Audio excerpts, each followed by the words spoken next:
Hello guys, welcome to my channel. మీకు గనుక ఈ రెసిపీ నచ్చినట్లయితే ఒక చిన్న లైక్, కామెంట్ అండ్ సబ్స్క్రైబ్ చేయండి.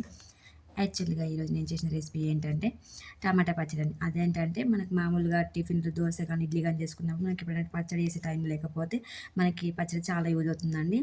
దానికోసమని నా హాఫ్ కేజీ టమాటాలు ఫస్ట్ కట్ చేసి పెట్టుకుని దానికి కావాల్సినవన్నీ తర్వాత ఒక బౌల్ పెట్టేసుకొని అందులో 5 టేబుల్ స్పూన్ల ఆయిల్ యాడ్ చేసుకొని అందులో వెల్లుల్లి రెబ్బలు వేసుకున్నానండి ఫస్ట్. మనకి ఆనియన్స్ అనేది మనకి ఒక సెల్ఫ్ లైఫ్ ఒక 5, 6 డేస్ ఉండాలనుకున్న వాళ్ళు మాత్రము ఆనియన్స్ స్కిప్ చేయండి.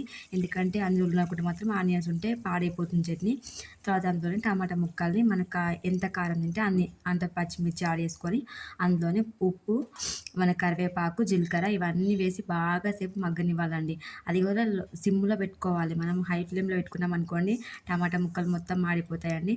మనం సిమ్లో పెట్టేసుకొని మనం దాన్ని మొత్తం మగ్గనివ్వాలి. అది కూడా మనం కర్రీ వండుకుంటే ఎలా వస్తుందో అలా ఇలా వచ్చేలాగా మగ్గని దానిలోనే మళ్ళీ కొంచెం పసుపు వేసేసుకొని మంచిగా కలిపేసుకొని ఒక 2 మినిట్స్ అట్లా ఉంచేసుకొని దించేసుకొని మనం ఒక ప్లేట్లో వేసుకొని మంచి చల్లారనివ్వాలండి. ఫ్యాన్ కింద పెట్టేసుకొని మొత్తం చల్లగా అయిపోయాక మనం అయితే మిక్సీ గిన్నెలో వేసుకొని మొత్తం మెత్తగా మిక్సీకి పట్టుకోవాలి. పట్టుకున్న తర్వాత దీనికి మళ్ళీ మనం పోపు రెడీ చేసుకోవాలండి. అయితే మనకి ఇడ్లీలకు కానీ దోశలకు కానీ చట్నీ మాత్రం అదిరిపోతుందండి. సూపర్ అంటే సూపర్గా ఉంటుంది. మళ్ళీ దానికి పోపు అనేది అయితే రెడీ చేసిన సేమ్ అదే బౌల్ లోపల టూ టేబుల్ స్పూన్ల ఆయిల్ యాడ్ చేసిన నేను దీనికి. అందులో ఆవాలు, జీలకర్ర, జస్ట్ కరివేపాకు వేసేసి నేనైతే పోపు వేసుకుని కొంతమంది శనగపప్పు కూడా వేసుకుంటారు. ఇక మా ఇంట్లో శనగపప్పు వేసారు తినారని నేను శనగపప్పు వేయలేదని స్కిప్ చేసినాను. వేసేసుకొని మనం పోపు పెట్టేసుకుంటే మనకు కావాల్సిన టమాటా పచ్చడి రెడీ అయిపోతుందండి. టేస్ట్ మాత్రం అద్దరిపోయింది. మా కన్నా అయితే సూపర్గా ఇష్టంగా తినడానికి నాకైతే బాగా అనిపించింది చట్నీ అయితే. ఎప్పుడైనా ఇడ్లీలకు కానీ దోశలకు కానీ ఎప్పుడైనా నేను లేకపోతే ఇలానే చేస్తానండి. టేస్ట్ మాత్రం అద్దరిపోతుంది అసలు.